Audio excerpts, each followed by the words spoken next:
ఇలాంటి కార్యక్రమాలు పెడతానికి కారణం అనేక మందికి అనేక రకాల సమస్యలు వస్తూ ఉంటాయి.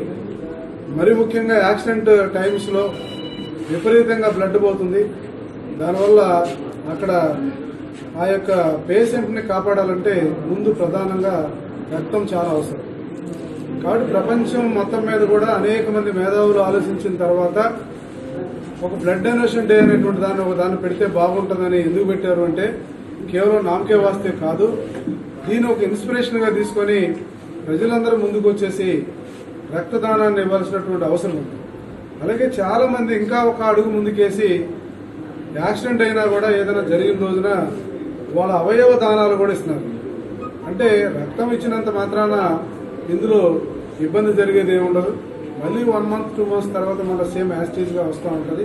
కాబట్టి దీని మీద ఒక అవగాహన కూడా కల్పించాల్సినటువంటి అవసరం ఇటు డాక్టర్స్ కి, ఇటు ప్రజాప్రతినిధులకి, అందరికీ కూడా ఉన్నది.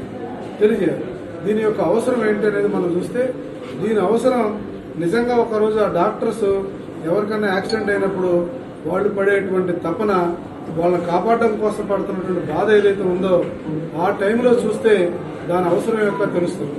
కాబట్టి ప్రజలందరికీ ఒక విజ్ఞప్తి, ఎవరైతే సరే వాలంటరీగా వచ్చేసి ఈ రక్తదానాన్ని ఇస్తే మీ రక్తం వల్ల చాలా మందికి ఒక ఆయుష్ పోషణలు అవుతారు, వాళ్ళని బతికించిన వాళ్ళు అవుతారు అన్నది ఈ రోజు నా యొక్క అభిప్రాయం.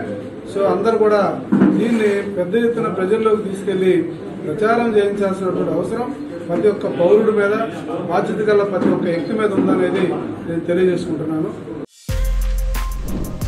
For more videos like this, subscribe Big TV channel.